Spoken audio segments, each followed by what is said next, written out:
The main headlines for tonight: Sarawak studies Scotland-UK model for carbon levy distribution. Sarawak offers long-term investment opportunities backed by stable, consistent policies.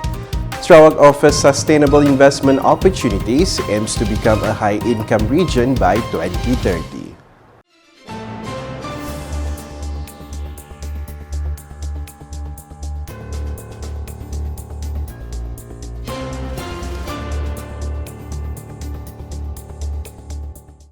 Good evening. The Sarawak government is studying the relationship model between Scotland and the United Kingdom, UK, as a reference for developing a mechanism to distribute carbon levy revenues and regulatory powers between the state and the federal governments. Sarawak Premier Datuk Patinggi Tan Sri Dr. Abang Abdul Rahman Zohari Tun Datuk Abang Openg said such considerations are crucial to ensuring that Sarawak receives a fair share of returns from its natural resources, particularly in emerging sectors such as carbon capture, utilization and storage (CCUS). Store carbon as well as the whole concept of carbon storage. And we also study UK, the arrangement between UK and Scotland. So we have similar problem, who control who. So we are using that as our model, what Scotland has, what UK has in that arrangement. And Sarawak, we have to find a niche how to manage the carbon stock in our territory, and the question of levy, how you divide or share the levy between the federal government and the state government. He made these remarks during the Fireside Chat session, Sarawak's Global Vision, Sustainability, Innovation and Strategic Partnerships, held as part of Sarawak Connects 2025 in London on Friday local time. The Premier further noted that Sarawak is currently leading the way in developing a sustainable carbon industry, having implemented the first legal framework in Malaysia focused on reducing greenhouse gas emissions. The Premier further noted that Sarawak is currently leading the way in developing a sustainable carbon industry, having implemented the first legal framework in Malaysia focused on reducing greenhouse gas emissions. Touching on the management of strategic natural resources, such as thorium and rare earth elements, he stressed that Sarawak is not content with remaining merely a raw material exporter. Instead, the state is determined to establish a complete value chain from upstream to downstream activities. So far, investment from Korea, Japan, China. That's why I was telling our friend from this side that you look into the possibility of looking at that side so that we have this balanced global interest.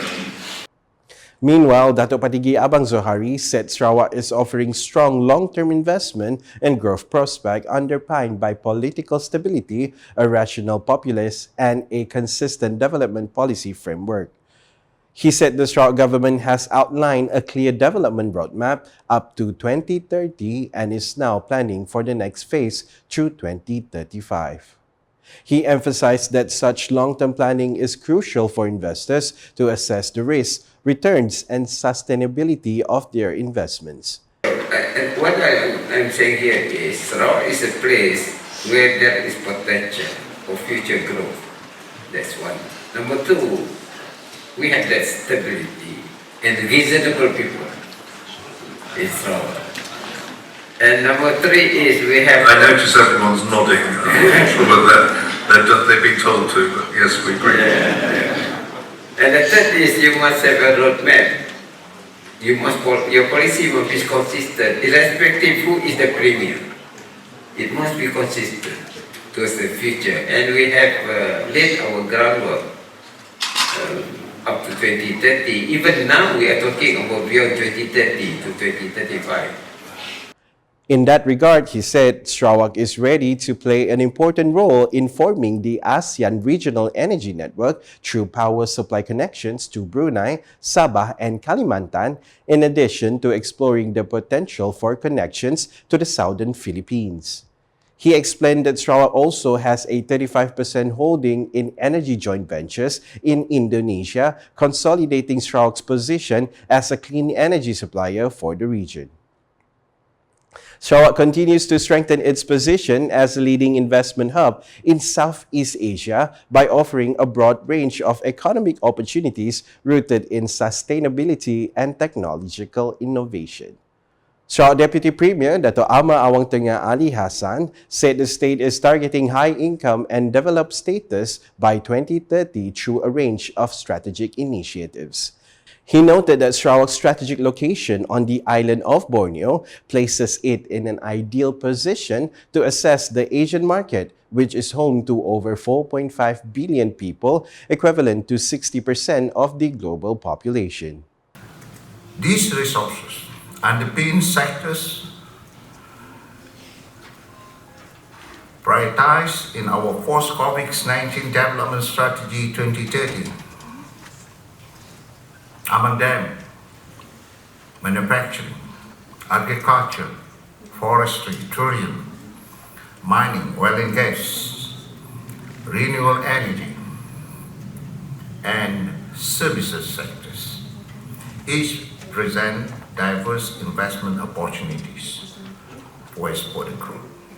We prioritize sustainable practices to harmonize economic growth with ecological conservation. He said during his welcoming remarks at the Sarawak Connects 2025 event held in London, United Kingdom on Friday, local time. Awang Tengah further highlighted Sarawak's ambition to position itself as a regional leader in green energy, pointing to its vast potential of 20,000 megawatts MW in hydropower capacity. He explained that major hydroelectric projects, namely the Batang Ai, Bakun, and Murum dams, currently supply over 60% of the state's energy mix.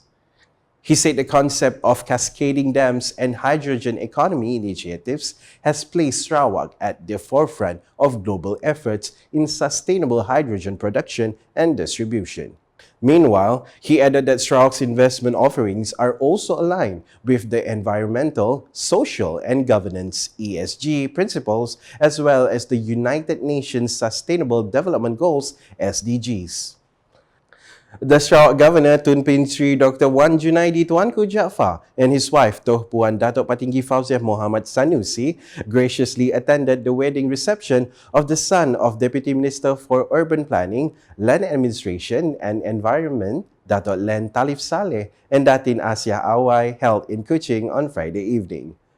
The bride and groom, Wan Abdullah Fahmi, 29, and Nur Baizura, 29, were officially united in marriage during a solemn akad nikah ceremony earlier that morning, witnessed by close family members and friends. Wan Abdullah Fahmi is the son of former Sarungjaya Assemblyman, Datuk Wan Abdul Wahab Wan Sanusi, and Datin Jelia Abu Bakar. The reception was further graced by the presence of several dignitaries, including the President of the Senate, Senator Dato' Awang Bimi Awang Ali Basa, Minister of Tourism, Creative Industry and Performing Arts, Dato' Sri Abdul Karim Rahman Hamzah, Minister of Utility and Telecommunication, Dato' Sri Julahi Narawi, and Deputy Minister in the Sarawak's Premier Department, Corporate Affairs, Information and UKAS, Dato' Abdullah Saido, among other distinguished guests. A highlight of the event was the traditional Merenges blessing ceremony officiated by Tun Pin Sri Dr. Wan Junaidi and Toh Puan Fauziah, followed by the parents of both bride and groom. The event also featured a nasi temuan session and a cake cutting ceremony. Adding to the joyous atmosphere were special musical performances by local artists Hafiz Suib and Firdaus Matarang, who entertained guests with a selection of romantic ballads.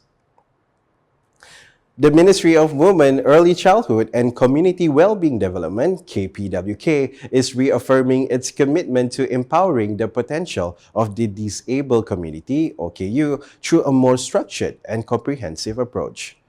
Its minister, Datuk Sri Fatimah Abdullah, announced a proposal to establish a dedicated division within the ministry focused specifically on talent development among persons with disabilities, particularly in the field of sports. She said this proposal is expected to be submitted to the Sarawak Cabinet in the near future for approval and implementation.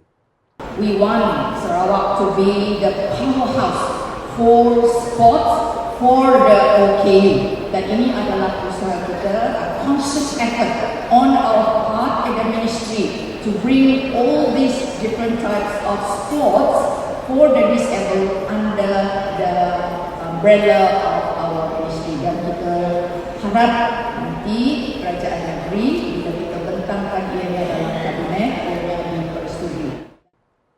Datuk Sri Fatimah made the remarks when officiating the opening ceremony of the 7th Sarawak Special Olympics, organized by the Special Olympics Kuching chapter, held at Hikmah Exchange Kuching on Friday. Datuk Sri Fatimah, who is also the president of Special Olympics Sarawak, further expressed deep appreciation for the invaluable role played by non-governmental organizations and volunteers in nurturing sporting talent among the OKU community. Their dedication has led to the emergence of many world-class athletes who have proudly represented Sarawak on the international stage. As such, she urged the Sarawak government to extend stronger institutional support to elevate these efforts to greater heights. This year's Sarawak Special Olympics will feature the participation of 461 athletes from 5 chapters, namely Kuching, Kota Samarahan, Cebu, Miri, and Bintulu. A total of 61 events across 7 sporting disciplines will take place from 3rd to 5th May at various designated venues. The competitions include athletics, swimming, badminton, table tennis, bocce, 10-pin bowling, and football. And that's the English edition with me, Nicholas Zechariah Boni. More news can be found in our official portal, ucas.sarawak.gov.my, and social media platforms including Facebook and YouTube. We round up tonight's UCAS Bulletin with a highlight of the Sarawak Premier inaugurating the Sarawak Connects 2025 in London, UK on Friday local time. #Salaran Informasi Rakyat. Have a good night.